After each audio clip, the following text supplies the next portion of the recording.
एक छोटे से शहर में रहने वाली सीधी साधी और संस्कारी लड़की सीमा की शादी राहुल से हुई थी। शादी का दिन खुशियों से भरा हुआ था। घर के बाहर खड़ी सीमा की माँ प्यार भरी नजरों से अपनी बेटी को समझाती हैं, आज से तुम्हारी नई जिंदगी शुरू हो रही है। अब यही तुम्हारा घर है।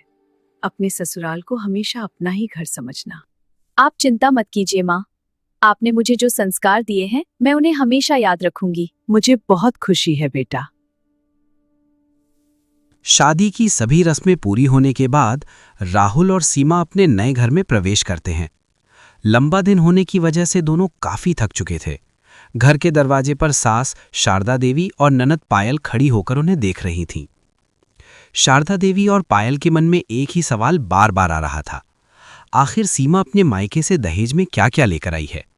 क्या उसने सोना, पैसे या कोई महंगे सामान लाए हैं? दोनों के मन में ये जानने की बहुत उत्सुकता थी, लेकिन शादी का पहला दिन था, इसलिए उन्होंने अपने मन की बात तुरंत नहीं कही। बेटा, अभी तुम दोनों जाकर आराम करो। जी माँ। हाँ दीदी, ठीक है माँ जी। जाओ, जाकर सो जाओ। हाँ। सीमा चुपचाप सब देख और सुन रही थी। उसे अभी ये अंदाजा नहीं था कि आने वाले दिनों में इसी बात को लेकर उसके जीवन में कितनी मुश्किलें आने वाली हैं। अगली सुबह सीमा की शादी के बाद की पहली सुबह थी। घर में हल्की हल्की हलचल शुरू हो चुकी थी। सास शारदा देवी और ननद पायल के मन में एक ही बात चल रही थी, आखिर सीमा अपने मायके से दहेज में क्या लेकर आई है? शारदा देवी ने सीमा को अपने पास बुलाया। सीमा, जरा बताओ तो, तुम्हारे मायके वालों ने तुम्हें दहेज में क्या क्या दिया? सीमा अपनी सास की ये बात सुन के पहले तो निराश हो गई, फिर सर झुकाकर बोली, माँ जी, मेरे माता पिता बहुत गरीब हैं। उन्होंने अपनी हैसियत से बढ़कर मेरी शादी की है। वो सोना या पैसे नहीं दे पाए। इतना सुनते ही पायल गुस्से से भड़क उठी। क्या मतलब आप खाली हाथ हमारे घर आई हैं? ना पैसे ना सोना। आजकल तो लोग अपनी बेटी के साथ बहुत कुछ भेजते हैं। सीमा ये देखकर हैरान रह गई कि उसके ससुराल वाले उससे इतने नाराज क्यों हैं। वो दुखी हो गई और उसकी आंखों में आंसू आ गए। पायल, अभी शांत हो जाओ, इतना गुस्सा करने की जरूरत नहीं है। सीमा, आज तुम्हारी पहली रसोई की रस्म है। जाओ, रसोई में जाकर कुछ मीठा बना लो। सीमा ने चुपचाप सिर हिलाया और धीरे धीरे रसोई की तरफ चल पड़ी। उसके दिल में दुख था, लेकिन फिर भी वो अपने नए घर की जिम्मेदारियां निभाने के लिए तैयार थी। मैंने तो सोचा था कि शादी के बाद मुझे एक नया परिवार मिलेगा, जहां सब मुझे प्यार से अपनाएंगे। लेकिन माँ जी और पायल दीदी मुझसे इतने नाराज क्यों हैं? मेरे माता पिता सच में बहुत गरीब हैं। उन्होंने मेरी शादी के लिए अपनी पूरी जमा पूंजी लगा दी। अगर उनके पास पैसे या सोना होता तो वो ज़रूर देते। मैं बस इतना चाहती हूँ कि मैं इस घर में सबको खुश रख सकूँ। शायद अगर मैं मेहनत करूँ, सबकी सेवा करूँ, तो एक दिन माँ जी और दीदी मुझे समझ पाएंगे। मुझे हिम्मत नहीं हारनी चाहिए। आखिर अब यही मेरा घर है। वहाँ रसोई में बेचारी सीमा हलवा बना रही है और यहाँ दोनों माँ बेटी चर्चा कर रही है कि उनकी बहू दहेज में कुछ नहीं लाई। मम्मी, आपने सुना ना, सीमा अपने साथ दहेज में कुछ भी नहीं लाई, ना पैसे ना सोना, कुछ भी नहीं। हाँ पायल, मैंने भी सुना, लेकिन अब इतना गुस्सा करने से क्या फायदा? कैसे फायदा नहीं है मम्मी? आजकल तो लोग अपनी बेटी के साथ कितना कुछ भेजते हैं। मेरी सारी फ्रेंड्स की भाभियां तो ढेर सारा सोना और पैसे लेकर आई थीं। सच कहूँ तो मुझे भी उम्मीद थी कि सीमा के मायके से कुछ अच्छा दहेज आएगा। कम से कम घर के काम में या खर्चों में थोड़ी मदद हो जाती। अब क्या फायदा ऐसी बहू का जो घर में कुछ भी लेकर नहीं आई। खैर, अभी देखो आगे क्या होता है। चर्चा चल ही रही है कि सीमा सबके लिए हलवा बनाकर ले आती है और उतने में सीमा का पति राहुल भी आ जाता है। सीमा सबको हलवा परोसती है, सब हलवा खाते हैं। सास और राहुल तो सीमा की तारीफ करते हैं, पर पायल सीमा पर भड़क जाती है। आप दहेज में तो कुछ नहीं लाए और अब हलवा भी इतना बेकार बनाया, किसी काम की नहीं है आप। माफ करना सीमा, पायल अभी छोटी है, उसे समझ नहीं है बात करने की। वैसे हलवा बहुत अच्छा बनाया है तुमने। बेचारी सीमा, आज पहला ही दिन है ससुराल में और इतना कुछ सुनने को मिल गया। पता नहीं आगे सीमा के साथ और क्या क्या होना बाकी है। मैंने अपनी शादी के लिए कितने सपने सजाए थे, पर अब लगता है सब खत्म हो गए। मैं माँ पापा से पैसे नहीं मांग सकती और ना ही उन्हें कुछ बता सकती हूँ, नहीं तो वो परेशान हो जाएंगे। अब मुझे ही कुछ करना होगा। सब ठीक करने की कोशिश मुझे ही करनी होगी। मुझे पहले माँ जी और दीदी का दिल जीतना होगा, वरना ये सब कभी खत्म नहीं होगा। सीमा ने अपने हालात से समझौता कर लिया था। वो किसी भी वजह से अपनी माता पिता को परेशान नहीं करना चाहती थी। दिन बीतते जा रहे हैं, लेकिन सीमा का संघर्ष खत्म नहीं हो रहा है। एक दिन ये सुबह का समय है। घर में हल्की धूप आ रही है। सीमा किचन और आंगन के बीच लगातार काम कर रही है। कभी बर्तन धो रही है, कभी कपड़े निचोड़ रही है, तो कभी चूल्हे पर खाना बना रही है। उसके चेहरे पर थकान साफ दिख रही है, लेकिन वो बिना रुके काम कर रही है।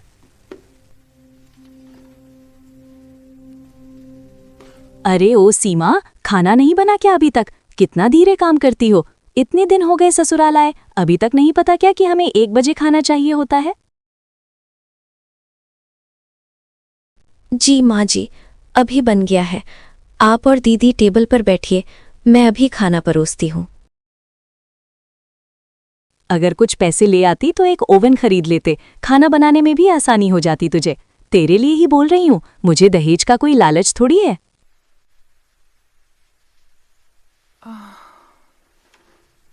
सीमा की सास का दहेज मांगने का अंदाज थोड़ा अलग है। खैर, सीमा को तो अब तानों की जैसी आदत ही हो गई थी। पूरे दिन के काम, ननद और सास के तानों के बाद एक राहुल ही था जिसके पास बैठ के सीमा सुकून की सांस ले पाती थी। सीमा ने मना किया था, इसीलिए राहुल अपनी बहन या माँ से कुछ नहीं कहता था।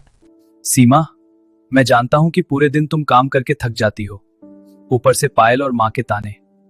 तुम्हें मेरी वजह से बहुत कुछ सहना पड़ता है। नहीं राहुल जी, मैं ठीक हूँ और मैं सब संभाल लूंगी। मैं वादा करता हूं, मैं बहुत जल्द सब कुछ ठीक कर दूंगा। हम दोनों मिलकर सब ठीक कर लेंगे राहुल जी। हाँ, हम मिलकर सब संभाल लेंगे। सीमा की परेशानी इतनी जल्दी खत्म कहाँ होने वाली थी। हुआ यूं कि राहुल को ऑफिस के काम से 15 दिन के लिए शहर से बाहर जाना पड़ रहा था। मुझे ऑफिस के काम से 15 दिन के लिए दिल्ली जाना पड़ेगा। तुम सब संभाल लोगी ना? हाँ, तुम बेफिक्र होकर जाओ, मैं सब संभाल लूंगी। अगले दिन राहुल यात्रा पर निकल जाता है। सीमा अब घर में अकेली है। शायद अब उसकी मुश्किल और बढ़ने वाली थी।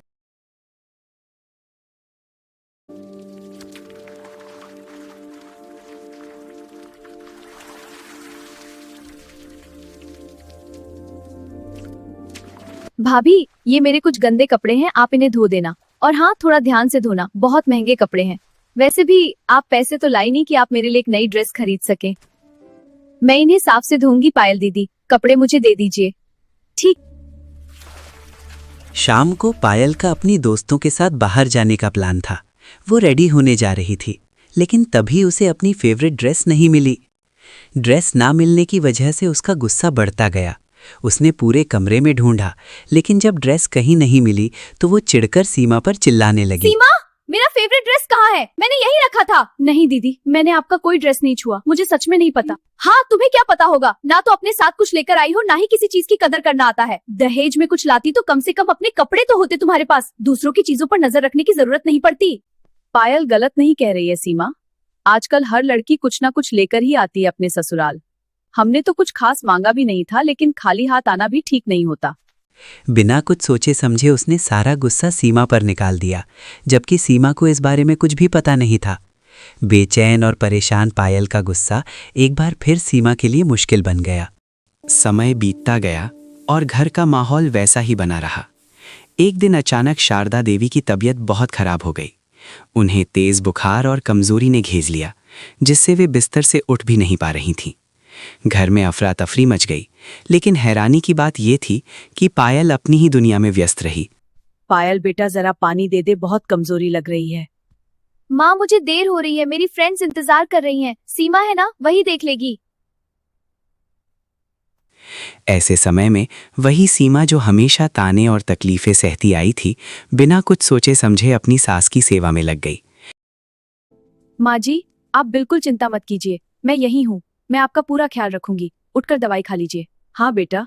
दिन रात उनकी देखभाल करना, दवा देना, खाना खिलाना, सीमा ने हर जिम्मेदारी पूरी दिल से निभाई।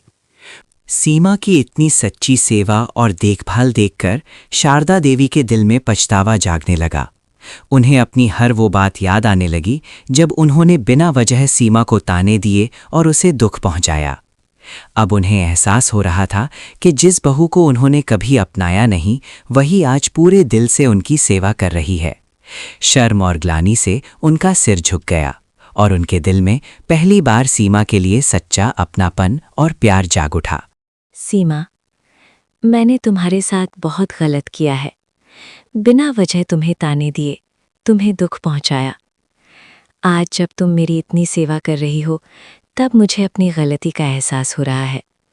मुझे माफ़ कर दो बेटा, मैं अच्छी सास नहीं बन पाई। तुमने तो हमेशा इस घर को अपना माना, लेकिन मैंने ही तुम्हें अपनाने में देर कर दी। माँ जी, आप ऐसा मत कहिए। आप बड़ी हैं और आपका डांटना भी मेरे भले के लिए ही था। मुझे आपसे कोई शिकायत नहीं है। मैं तो बस यही चाहती हूँ कि आप जल्दी से ठीक हो जाएं। आप ही तो मेरा सहारा है माँ जी, और आपका ख्याल रखना मेरा फ़र्ज़ है। उस दिन के बाद इस घर का माहौल पूरी तरह बदल गया। शारदा देवी के दिल में सीमा के लिए सच्चा प्यार और सम्मान आ गया था। अब वो उसे ताने नहीं देती थीं, बल्कि अपनी बेटी की तरह उसका ख्याल रखती थीं। सीमा बेटा, आज मैंने तुम्हारे लिए हलवा बनाया है, ज़रा चख कर बताओ कैसा बना है। माँ जी, आपने मेरे लिए बनाया? बहुत अच्छा है माँ जी, इसमें आपका प्यार साफ महसूस हो रहा है। अब से इस घर में सब कुछ प्यार से ही होगा सीमा। बहुत अच्छा है माँ जी, थैंक यू। पायल भी धीरे धीरे अपनी गलती समझने लगी। उसने सीमा से माफ़ी मांगी और उसके साथ अच्छा व्यवहार करने लगी। सीमा, मुझे तुमसे कुछ कहना है। मैंने तुम्हारे साथ बहुत गलत व्यवहार किया, बिना वजह तुम्हें बुरा भला कहा, ताने दिए। मुझे सच में बहुत पछतावा हो रहा है। बहुत अच्छा किया बेटा। हाँ दीदी, माफी की कोई जरूरत नहीं है, अब सब ठीक है। दीदी, इसकी क्या जरूरत थी? क्या जरूरत थी सीमा, ताकि मैं अपनी गलती थोड़ी तो सुधार सकूं। क्या तुम मुझे माफ कर दोगी? हाँ, मैं माफ कर दूंगी। घर में अब झगड़ों की जगह हंसी और खुशियों ने ले ली। कुछ दिनों बाद जब राहुल वापस घर आया तो उसने देखा कि उसका परिवार अब पहले जैसा नहीं रहा।